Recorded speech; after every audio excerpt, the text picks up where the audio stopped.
మహిళల కోసం ప్రతి నియోజకవర్గంలో ఎంఎస్ఎంఈ పార్కులను తీసుకురాబోతున్నామని తెలిపారు మంత్రి శ్రీధర్ బాబు. హైదరాబాద్ జూబ్లీహిల్స్లోని భవనం వెంకట్రామ్ ఆడిటోరియంలో వీహబ్ ఆధ్వర్యంలో జరిగిన వి ఎనేబుల్ గ్రాడ్యుయేషన్ సెరమనీలో పాల్గొన్నారు. వీహబ్ ద్వారా పట్టణ, గ్రామీణ ప్రాంత మహిళలకు చేయూత అందిస్తున్నామని తెలిపారు. ప్రైవేటు, ప్రభుత్వ కళాశాలల్లో చదువుకునే విద్యార్థినీలను యంగ్ ఎంటర్‌ప్రెన్యూర్స్ గా తీర్చిదిద్దుతున్నామన్నారు. వి ఎనేబుల్ 2 ఓ బ్రౌచర్ని ఆవిష్కరించారు మంత్రి శ్రీధర్ బాబు. ఒలింపియన్ గుత్తా జ్వాల, ప్రొడ్యూసర్ ప్రియాంక దత్ ఈ కార్యక్రమంలో 600 మంది విద్యార్థినీలు పాల్గొన్నారు.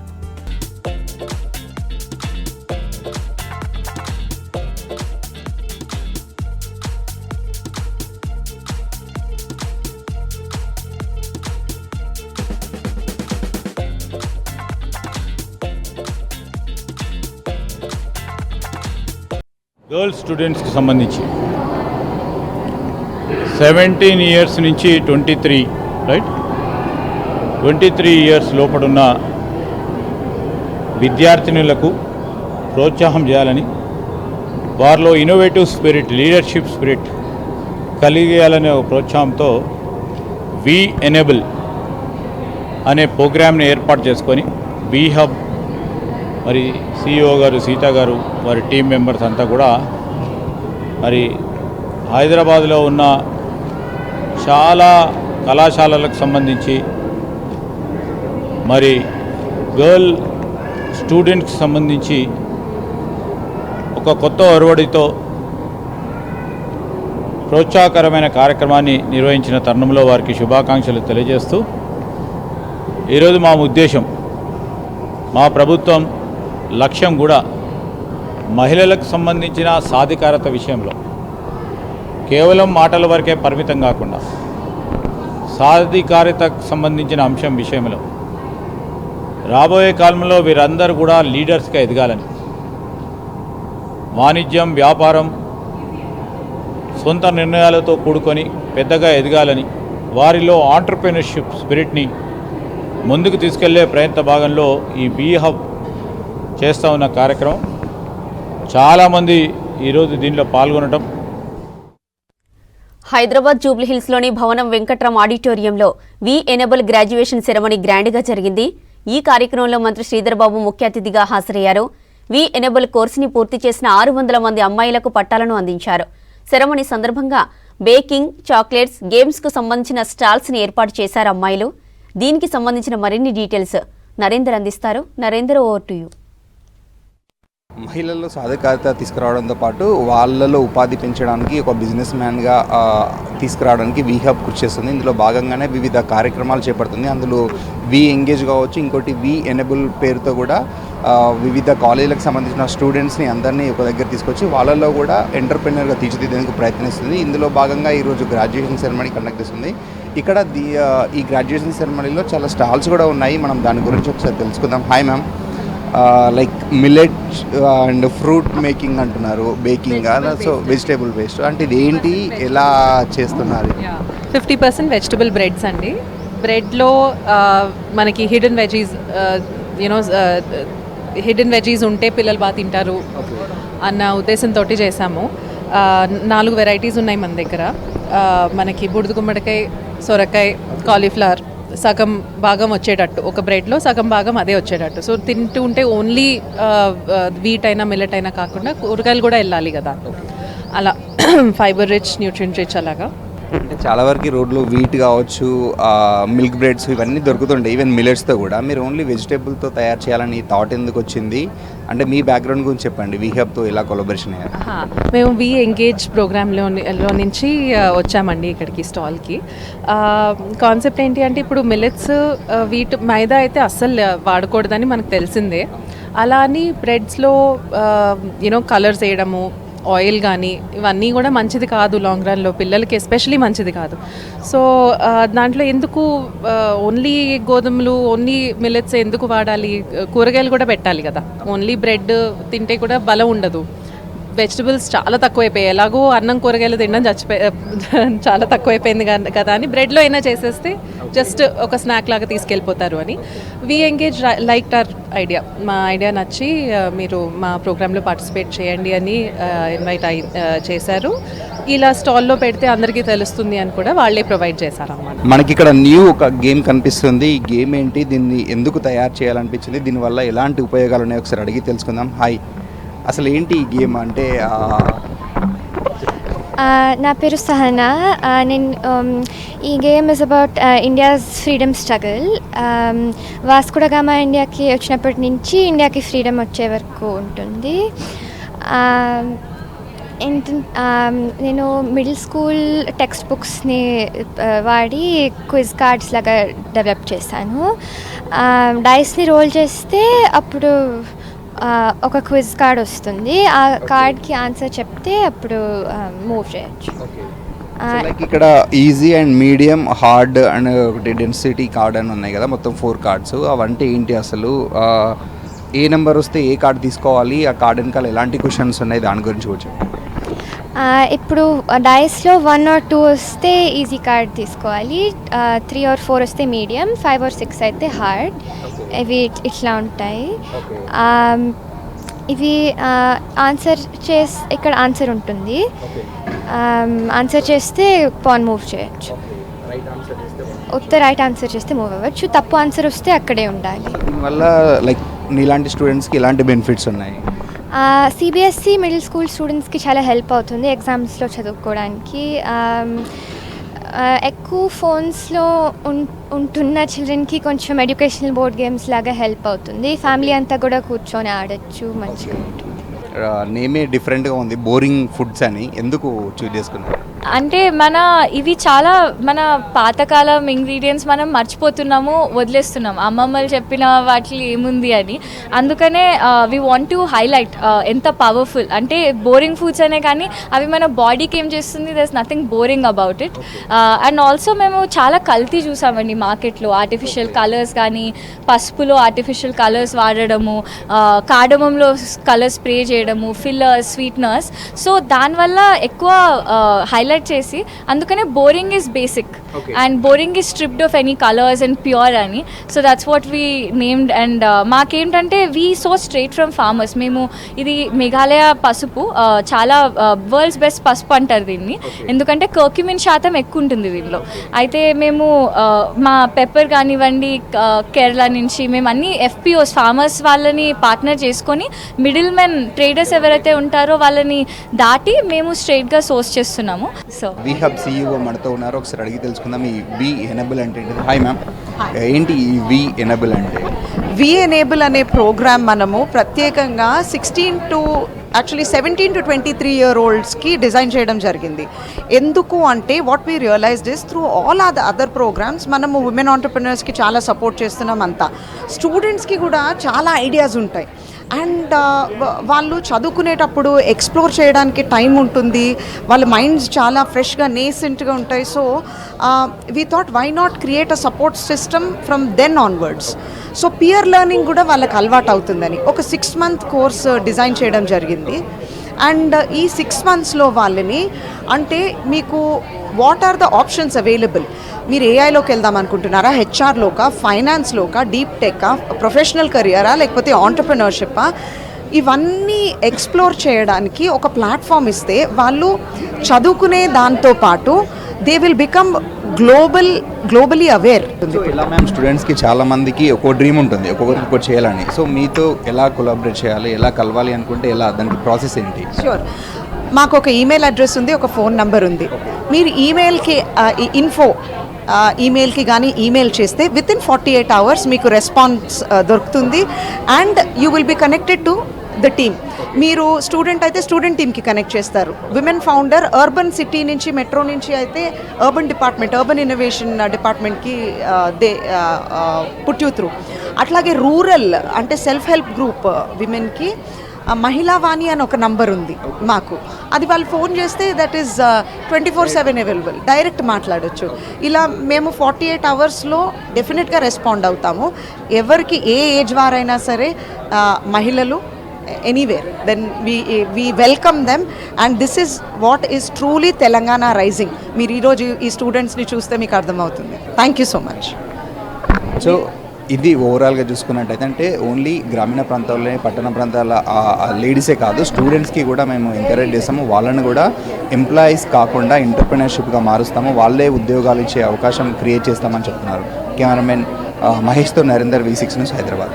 డిసెంబర్ 8-9న ఢిల్లీ జంతర్ మంతర్ని ముట్టడిస్తామన్నారు బీసీ జాతీయ సంక్షేమ సంఘం అధ్యక్షుడు జాజుల శ్రీనివాస్ గౌడ్. 42% బీసీ రిజర్వేషన్లు సాధించి తీరుతామన్నారు. హైదరాబాద్ ఇందిరా పార్క్ వద్ద బీసీల రాజకీయ యుద్ధబేరీ సభ నిర్వహించారు. బీసీ రిజర్వేషన్ల ఉద్యమాన్ని మరింత బలోపేతం చేస్తామన్నారు వక్తలు. ఇక పంచాయతీ ఎన్నికల్లో పార్టీలకు అతీతంగా బీసీ నాయకులను సర్పంచ్గా ఎన్నుకోవాలని పిలుపునిచ్చారు బీసీ నాయకులు. ఈ కార్యక్రమంలో బీసీ నాయకులు, జిల్లాల నుంచి బీసీ నేతలు పాల్గొన్నారు. ఎన్నికలు స్టార్ట్ అయినాయి. సర్పంచ్ ఎన్నికల షెడ్యూల్తో మనకు సంబంధం లేదు. పోరాటమే, ఉద్యమమే. దానికోసం ఇవాళ డిసెంబర్ 8-9న ఢిల్లీలో జంతర్ మంతర్ ముట్టడిద్దాం. ఇందిరా పార్క్ ఎట్లయితే వేలాది మంది కదిలొచ్చి బీసీల రాజకీయ యుద్ధపేడి సభలో మన వాయిస్ను, మన గొంతును వినిపిస్తున్నామో, ఢిల్లీని పార్లమెంటును ముద్దాడే వరకు, నరేంద్ర మోడీ గారికి శమడం పట్టించే వరకు, వాళ్ళకి సెగదగిలించే వరకు ఢిల్లీని చెలో ఢిల్లీ కార్యక్రమం ద్వారా ఢిల్లీని ముట్టడిద్దాం. 8-9 ఢిల్లీ ముట్టడిస్తాం. మోడీ గారే సెగదగిలేటట్టు ఢిల్లీ ఉద్యమానికి ఇప్పటిదాకా గల్లీలో సగబుట్టించడం, ఇక మనం ఢిల్లీలో సగబుట్టించడానికి చెలో ఢిల్లీ ద్వారా రైళ్లు కట్టుకొని పోదామని చెప్పి సందర్భంగా తెలియజేస్తున్నా. మోడీ గారు దిగొచ్చి 42% రిజర్వేషన్లకు చట్టబద్ధత తెలిపితే సరే, లేకపోతే ఏం చేయడం? లేకపోతే తెలంగాణ వచ్చినాక బీసీల రథయాత్ర, మన అష్టాంగ ఆందోళన భాగంగా బీసీల రథయాత్ర బయలుదేరుతుంది. బీసీల రథయాత్ర ద్వారా 2.5 కోట్ల మంది బీసీ సమాజాన్ని కదిలించడానికి ఇవాళ పాలమూరు నుంచి పట్నం వరకు బీసీల రథయాత్ర బరాబర్ 100% ఎవడు అడ్డొచ్చినా, ఎవడు ఏమి అనుకున్నా, ఎవడు ఎక్కడైనా మనం ఇవాళ బస్సు యాత్ర చేపడదాం. నయమైన పోరాటం ఎప్పుడే గాని మాలమానాడు మద్దతు ఉంటది. మీకు వచ్చిన దగ్గర పోరాటం చేయాలి. మీ ఎంత మేము ఉంటాం. పోరాటం చేసి మీరు న్యాయమైన పోరాటం న్యాయమైనది అడుగుతున్నారు, కానీ మనం ఏం అడుగుతలేము, మొత్తం ఏంది రాసేయమని అంటలేం. అందు గురించనే ఎల్లప్పటికీ మాలమానాడు సపోర్ట్ ఉంటుందని తెలుసుకుంటూ సికింద్రాబాద్ సెయింట్ ఆండ్రూస్ ఆర్థోడాక్స్ చర్చిలో ప్లాటినం జూబ్లీ వేడుకలు ఘనంగా జరిగాయి. 75వ సంవత్సరంలోకి అడుగు పెడుతున్న సందర్భంగా ఘనంగా నిర్వహించారు. సంవత్సరం పాటు సంబరాలు నిర్వహిస్తామని తెలిపారు. మొదటి రోజు ప్రత్యేక ప్రార్థనలు చేసి జ్యోతి ప్రజ్వలనలు చేసి కార్యక్రమం ప్రారంభించారు. ఈ వేడుకల్లో ముఖ్య అతిథులుగా బిషప్ అలెక్సియో, ఐఎఫ్ఎస్ అధికారి ప్రియాంక పాల్గొన్నారు. చదువులో ప్రతిభ కనబరిచిన విద్యార్థులకు బహుమతులను అందించారు నిర్వాహకులు.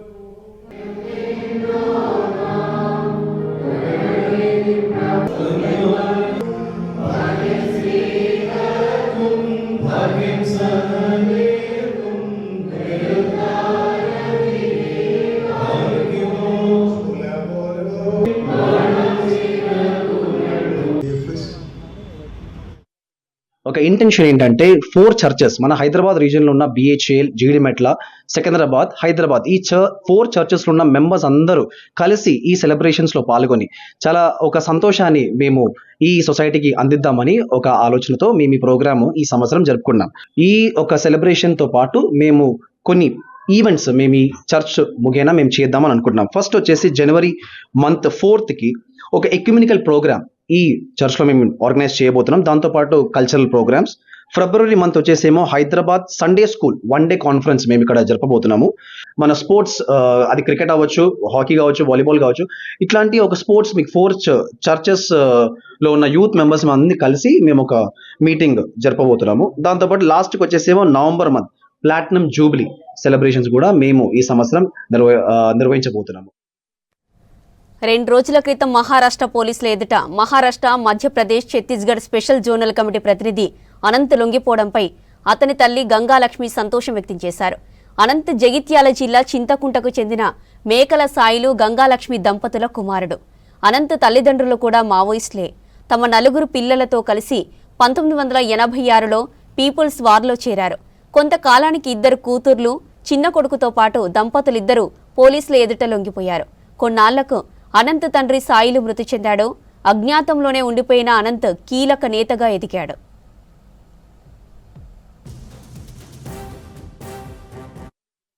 బాగా నా భర్త అయిన వాళ్ళు కష్టంగా చిన్న చిన్న పిల్లలను పట్టుకొని నేను చిన్నగా ఊళ్ళో నాకు సహకరించారు కాబట్టి నేను పిల్లలను పట్టుకొని ఉన్నాను. అయితే ఇక నా భర్త అయిన వాళ్ళే నాకు నా బిడ్డ చనిపోయిన వల్ల నేను ఇక నాకు మనసు తిరిగి నేను కూడా వెళ్ళిపోయి అక్కడనే సెట్ అయ్యి ఇక మా కొడుకులు బిడ్డలు మేమందరం ఒక్కై ఉన్నాం. డెన్ని క్లిప్పర్గా పనిచేసి ఒక కన్ను ఉన్నాం. 10వ తరగతి దానికి నా కొడుకు ఎటు తీసుకుపోయిన ఏం కథ నాకు తెలియదు. ఇక మేము ఇటు శీల నరేష్ చనిపోయిన వాళ్ళు మేము ఇట్లో ఇంకొచ్చినాం. అంతే వినోదు కానీ అనంత్ అని చెప్పి ఆడు వికాస్ ఏమో జ్యోతి అని పెట్టుకున్నాడు, పేరు పెట్టుకున్నాడు అక్కడ. దాంతో ఆడు ఏం పేరు పెట్టుకున్నాడు ఏం కథ నా పార్టీలో మనకు పేరు తెలియదు. వినోదని పిలుతుంటాం. ఇప్పుడు రావాలని కోరుకుంటా, పని చేస్తే కూడా మంచిగానే అని చెప్పి కోరుకున్నా కానీ అందరు చనిపోతారు కాబట్టి నా కొడుకు కూడా ఉండాలి నాతోని అన్నట్టుగా నా కోరిక ఉంది. ఆ సార్ ఒక్కడు ఫోన్ చేసిండు, అమ్మ నేను నీ కొడుకును నీకు చూపిస్తా, నాకు ఎప్పుడు అందుబాటులో ఉంటుండే ఆయన. 2002లో లొంగిపోయినాం. దొర ఐఎస్ దొరనో ఏముండే అప్పుడు చంద్రబాబు నాయుడు. నేనే పోవడానికన్నది ఏం లేదు నాది. మా ఆయన మస్తుగా చేసిండు, ఎక్కడెక్కడో చేసిండు. ఛత్తీస్గఢ్ అటు ఇటు మస్తుగా తిరిగిండు. కానీ అప్పుడు కేసులు లేవని చెప్పి అన్న వాళ్ళు అప్పుడు లొంగి వచ్చినాం. మీద కేసులు ఏం పెట్టలేరు. పోలీసు వాళ్ళు కూడా మమ్మల్ని చాలా మంచిగా చూసుకున్నారు. Welcome back. చలికాలంలో లంగ్స్ ఇన్ఫెక్షన్ కేసులు పెరుగుతున్నాయి. ఆస్తమా, సిఓపిడి వంటివి తిరగబడుతున్నాయి. రెస్పిరేటరీ ప్రాబ్లమ్స్ ఎక్కువగా అవుతున్నాయి. చల్లని గాలులకు తోడు పొగమంచు కారణంగా ఊపిరితిత్తుల సమస్యలతో ప్రజలు ఇబ్బందులు పడుతున్నారు. చలి అధికంగా ఉన్నప్పుడు గుండె సంబంధ సమస్యలు వచ్చే ప్రమాదం ఉందన్నారు డాక్టర్లు. వాయు కాలుష్యంతో పొగమంచులో నిలిచిపోయే హానికర రసాయనాలతో ప్రాణం మీదకొస్తుందని హెచ్చరిస్తున్నారు. చలికాలంలో ఎదురయ్యే అనారోగ్య సమస్యలు, తీసుకోవాల్సిన జాగ్రత్తలపై సీనియర్ పల్మనాలజిస్ట్ డాక్టర్ రాజేశ్వర్తో శ్రీశైలం ఫేస్ టు ఫేస్. వచ్చిందంటే అందరూ అందంగా కనిపించేటువంటి పొగమంచు, చల్లగా ఉండేటువంటి వాతావరణం గురించి ఆలోచిస్తుంటారు. దాన్ని తలుచుకుంటూ ఆహ్లాదం కూడా పొందుతారు. అయితే ఆ పొగమంచు వెనుక తెలియని ఒక ప్రమాదం ఉందని అంటున్నారు వైద్యులు. అసలు ఆ ప్రమాదం ఏంటి, పొగమంచు కారణంగా ఏర్పడేటువంటి ఇబ్బంది ఏంటి, చలికాలంలో ఉండేటువంటి అవస్థ ఏంటి, ఈ అంశాలకు సంబంధించి సీనియర్ పల్మనాలజిస్ట్ డాక్టర్ రాజేశ్వర్ మనతో ఉన్నారు. ఆయన అడిగి పొగమంచు దాని ప్రమాదం ఆయన అడిగి తెలుసుకుందాం. సార్, ముందుగా జనరల్గా పొగమంచు వచ్చిందనంటే హ్యాపీ ఫీల్ అవుతారు, మీరు ప్రమాదం అంటున్నారు, ఎట్లా? ముఖ్యంగా ఈ చలికాలం లోపల ఉష్ణోగ్రతలు తగ్గినప్పుడు ఏమవుతుందంటే ఈ వాహనాల కాలుష్యాల నుంచి వచ్చినటువంటి రసాయనాలు, అదేవిధంగా పొగ, ఈ మంచుతో కలిసి, అంటే వాహనాల నుంచి వచ్చే కాలుష్య రసాయనాలు ఈ పొగ మంచుతో కలిసి అది స్మాగ్ ఏర్పడుతుంది. సో ఈ రసాయనాలలో, కాలుష్య రసాయనాల్లో దాదాపుగా ఎన్నో రకాల ఈ విషతుల్య రసాయనాలు ఉంటాయి. ముఖ్యంగా ఏంటంటే కార్బన్ మోనాక్సైడ్, వాహనాల నుంచి వచ్చేటటువంటి కార్బన్ మోనాక్సైడ్, అదేవిధంగా నైట్రోజన్ ఆక్సైడ్, సల్ఫర్ డయాక్సైడ్ అనేటటువంటి డీజిల్ వాహనాల నుంచి సల్ఫర్ డయాక్సైడ్ వస్తుంది. సో ఇలాంటి కాలుష్య రసాయనాలు ఈ చలికాలం లోపల, ముఖ్యంగా ఈ చల్లగాళ్ళు ఉష్ణోగ్రతలు పడిపోయినప్పుడు నేలకి పైభాగం లోపల ఇవి సెటిల్ అయిపోతుంటాయి అన్నట్టు. పొగమంచు అనేది ఈ నేలకు పైభాగంలో సెటిల్ అవుతుంటాయి, పైకి వెళ్ళవు. సో ఇలాంటి సమయం లోపల ఎవరైతే ఈ చల్లటి గాలులకు తిరిగే వాళ్ళు ఉంటారో, ముఖ్యంగా అంటే ఈ పొగమంచుకు మంచిగా చల్లు తిరిగి ఎంజాయ్ చేద్దాం అనుకుంటారు. సో అలాంటప్పుడు ఏమవుతుందంటే ఈ లో లెవెల్లో సెటిల్ అయినటువంటి ఈ పొగమంచుతో పాటు ముఖ్యంగా ఈ సూక్ష్మ దుమ్ము రేణువులు PM2.5 అండ్ PM10 ఇవి ఇంకా వీటిని మందంగా తయారు చేస్తాయి, ఈ స్మోగ్ని ఇంకా మందంగా తయారు చేస్తాయి. సో అప్పుడు ఎప్పుడైతే ఈ చల్లటి గాల్లో ఈ కింది భాగంలో సెటిల్ అయిన వీటిని పీల్చినప్పుడు ఊపిరితిత్తుల సమస్యలు వచ్చేటటువంటి అవకాశం ఉంటుంది. ముఖ్యంగా ఆస్తమా ఉన్నటువంటి వ్యాధిగ్రస్తుల లోపల ఆస్తమా లక్షణాలు ఎక్కువైపోతుంటాయి. ఇలా ఛాతి పట్టేయడము, పిల్లి కూతలు రావడము, ఈ దమ్ము రావడం అనేటటువంటిది ఉంటుంది. అదేవిధంగా సిఓపిడి పేషెంట్లలో, ముఖ్యంగా ఈ ఆయాసము ఎక్కువగా ఉన్నటువంటి వ్యక్తుల్లో, విడివనటువంటి దగ్గున్నటువంటి వ్యక్తుల వీళ్ళ లోపల ఏమవుతుందంటే అక్యూట్ ఎక్సర్బేషన్స్, అంటే అకస్మాత్తుగా ఈ హాస్పిటల్లో అడ్మిట్ కావాల్సినటువంటి పరిస్థితి ఏర్పడుతుంది. అదేవిధంగా కొద్దిమందికి ముఖ్యంగా బ్యాక్టీరియా కానీ వైరస్లు కానీ ఇక్కడ ఈ సెటిల్ అయినప్పుడు వాటిని పీల్చినప్పుడు ఈ స్మాగ్తో ఉన్నటువంటి మంచుని పీల్చినప్పుడు వారి లోపల ఈ న్యూమోనియాలు వచ్చేటటువంటి అవకాశం ఉంటుంది. సో ఈ విధంగా ఆస్తమా, సిఓపిడి, న్యూమోనియాలు ఇంకా తీవ్రతరమయ్యేటటువంటి అవకాశం ఉంటుంది. అంటే సాధారణంగా చలికాలంలో ఎక్కువ చలి ఉన్నప్పుడు ఊపిరితిత్తులకు సంబంధించినట్టు వచ్చేటువంటి వ్యాధులు ఏంటండి, పిల్లలు కానీ లేకపోతే వృద్ధుల్లో ఉండేటువంటి ఇబ్బంది ఏంటి? ముఖ్యంగా ఈ చలికాలం లోపల ఈ చల్లటి గాలులు వీస్తున్నప్పుడు ఉష్ణోగ్రతలు పడిపోయినప్పుడు ముఖ్యంగా చిన్నపిల్లలు, వృద్ధులకు ఇబ్బంది అవుతుంది. ఎందుకంటే చిన్నపిల్లల లోపల ఊపిరితిత్తులు అప్పుడప్పుడే అభివృద్ధి చెందడము, అంటే వీళ్ళ వయస్సు పెరుగుతున్న కొద్దీ అంటే అప్పుడప్పుడే ఊపిరితిత్తులు అభివృద్ధి చెందుతున్నప్పుడు ఏమవుతుందంటే ఎక్కువగా ఇన్ఫెక్షన్స్ బారిన పడే అవకాశం ఉంటుంది. వీళ్ళలో వ్యాధి నిరోధకత శక్తి తక్కువగా ఉంటుంది. కాబట్టి ఎప్పుడైతే ఈ చల్లటి గాలులకు ఎక్స్పోజ్ అయినప్పుడు ఈ చల్లటి గాలులలో ఉండేటటువంటి మంచు బిందువులను పీల్చినప్పుడు ఆ మంచు బిందువుల్లో ఉండేటటువంటి ముఖ్యంగా ఈ ఫ్లూ ఉన్నటువంటి వ్యక్తులు కానీ, బ్యాక్టీరియా ఇన్ఫెక్షన్ వచ్చినటువంటి వ్యక్తులు కానీ దగ్గినప్పుడు, తుమ్మినప్పుడు ఈ వైరస్లు కానీ బ్యాక్టీరియాలు కానీ ఈ గాలిలో కలిసిపోయే అవకాశం ఉంటుంది. ఈ చల్ల గాలిలో ఉన్న పొగమంచును పీల్చినప్పుడు అప్పుడు చిన్నపిల్లల్లో వ్యాధి నిరోధక శక్తి తక్కువగా ఉంటుంది. కాబట్టి తొందరగా వీరికి ఈ న్యూమోనియాలు కానీ ఫ్లూలు కానీ వచ్చేటటువంటి అవకాశం ఉంటుంది. వెహికల్ సంఖ్య ఎక్కువ ఉంటుంది, లేకపోతే ట్రాఫిక్ ఎక్కువ ఉంటుంది, రష్ ఎక్కువగా ఉంటుంది. సో ఈ సందర్భంలో ఈ చలికాలంలో ఎట్లాంటి జాగ్రత్తలు తీసుకుంటే వాళ్ళకి ఇబ్బంది ఉండదు? ఒకవేళ ఎక్కువ ఎక్స్పోజ్ అయితే కనుక ఏమి ఇబ్బంది అవుతుంది? ముఖ్యంగా ఈ చలికాలం లోపల ఈ చల్లటి గాలులకు తిరిగినప్పుడు ఏమవుతుందంటే ఈ వాహనాల పొగగొట్టాల నుంచి వచ్చేటటువంటి రసాయన కాలుష్యాలు, అదేవిధంగా పొగ మరియు మంచు మొత్తం కలిసిపోయి ఇది మందంగా మారిపోయేటటువంటి అవకాశం ఉంటుంది. దీనికి తోడు సూక్ష్మ దుమ్ము రేణువులు అంటే PM2.5, PM10 ఇవన్నీ కలిసిపోయినప్పుడు పొగ మంచు అనేది మందంగా తయారవడం జరుగుతుంది. అదేవిధంగా చలికాలం లోపల ఈ గాలి తాకిడి అనేటువంటిది, గాలి ప్రవహించే వేగం అనేటువంటిది చాలా తగ్గిపోవడము, మందంగా తయారవడం జరుగుతుంది. సో దాని మూలంగా ఎప్పుడైతే ఈ చల్లటి గాలులను పీల్చినప్పుడు వాటితో పాటు మంచు బిందువులను పీల్చినప్పుడు శ్వాసకోశ సమస్యలు వచ్చేటటువంటి అవకాశం ఉంటుంది. అదేవిధంగా ఆస్తమా కానీ, సిఓపిడి కానీ ఉన్నటువంటి వ్యక్తుల లోపల ఎక్కువైపోయేటటువంటి అవకాశం ఉంటుంది. సో ఈ గుండె జబ్బులు కూడా పెరిగేటటువంటి అవకాశం ఉంటుంది. కాబట్టి ప్రజలు గమనించాల్సింది ఏమిటంటే ఈ చల్లటి గాలులు ఉష్ణోగ్రతలు పడిపోయినప్పుడు ఎట్టి పరిస్థితుల్లో కూడా ముఖ్యంగా చిన్నపిల్లలు, వృద్ధులు ప్రొద్దున పూట, సాయంత్రం పూట ఎక్కువగా ఈ చల్లటి గాలిలో తిరగకపోవడం మంచిది. అదేవిధంగా ఇంకా మిగతా అందరూ కూడా చల్లటి గాలులకు ఎక్స్పోజ్ కాకూడదు. ఒకవేళ చల్లటి గాలిలో తిరగాల్సి వచ్చినప్పుడు ఖచ్చితంగా మాస్కులు ధరించడము, అదేవిధంగా స్వెటర్స్ అంటే శరీరం వెచ్చగా ఉండేటట్లు స్వెటర్స్ వేసుకోవడము, మంకీ క్యాప్స్ ధరించడము, నోరు, ముక్కు, ఆ తర్వాత ఈ చెవులు వీటన్నిటిని కవర్ చేస్తూ మంచిగా వెచ్చగా ఉండేటట్లు చూసుకోవాలి. ఖచ్చితంగా ఫ్లూ వ్యాక్సిన్ అనేటటువంటిది ఎవరైతే హై రిస్క్ గలవారు ఉన్నారో, న్యూమోనియా వచ్చేటటువంటి ఛాన్స్ కానీ ఫ్లూ వచ్చేటటువంటి ఛాన్స్ హై రిస్క్ ఉన్నటువంటి వ్యక్తులు ఖచ్చితంగా ఈ వ్యాక్సిన్స్ అనేటటువంటివి తీసుకోవాలి. అదేవిధంగా గోరువెచ్చటి నీటిని తాగడము, గోరువెచ్చటి పానీయాలు తీసుకోవడము, టీ కానీ లేదంటే ఈ గోరువెచ్చగా ఉండేటటువంటి పదార్థాలని తీసుకున్నట్లయితే శరీరాన్ని వెచ్చగా ఉంచుకోవాలి. ఈ చలికాలం లోపల శరీరాన్ని వెచ్చగా ఉంచుకున్నట్లయితే మిగతా ఈ వ్యాధుల్ని దూరంగా ఉంచుకునేటువంటి అవకాశం ఉంటుంది. ఉదయం లేవగానే అందంగా కనిపించేటువంటి పొగమంచు వెనుకున్నటువంటి ప్రమాదం ఏందో, సో పిల్లలు కానీ, వృద్ధులు కానీ, మిగిలిన ఏ ప్రజలైనా కూడా వాతావరణ కాలుష్యం అనేది ఈ మధ్య పెరిగిపోయింది. కాబట్టి హైదరాబాద్ లాంటి ప్లేస్లోనైతే బయటకు వచ్చినప్పుడు విధిగా మాస్క్ ధరించాలి.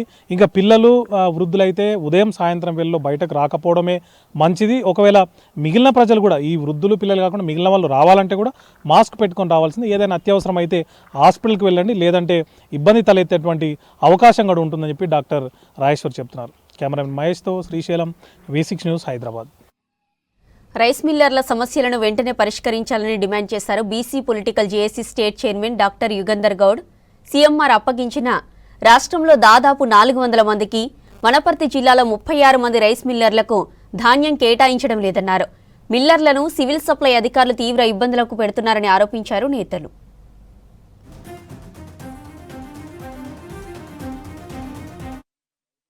చేయాలని చెప్పి అహర్నిశలు కూడా శ్రమిస్తున్నటువంటి పరిస్థితి ఉంది.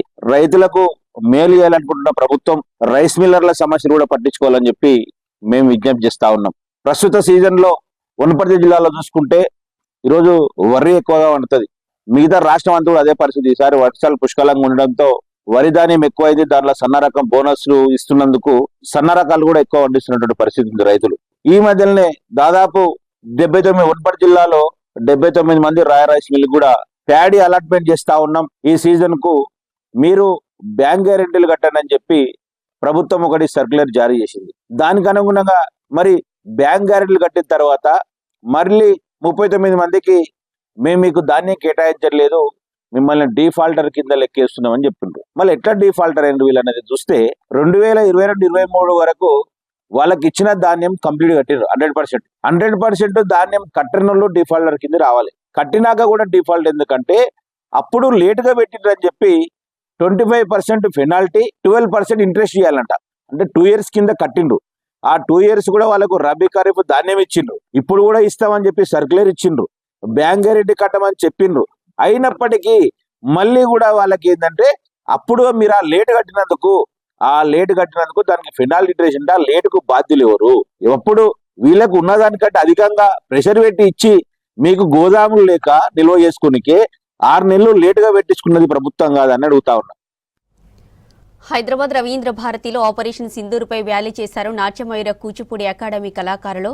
అకాడమీ 8వ వార్షికోత్సవం సందర్భంగా గురు శిష్య పరంపర అనే అంశంతో కార్యక్రమం నిర్వహించారు. దేశ సరిహద్దుల్లో ఉండే సైనికుల దేశ సేవ, త్యాగం, సాహసాలు, వారి కుటుంబ సభ్యుల భావోద్వేగాలను ప్రదర్శించారు. దేశం కోసం సైనికులు చేసే త్యాగాలను నాట్య రూపకంగా ప్రదర్శించారు నాట్య మయూర కళాకారులు. ఈ కార్యక్రమంలో కళాకారుల తల్లిదండ్రులు, విద్యార్థులు పాల్గొన్నారు.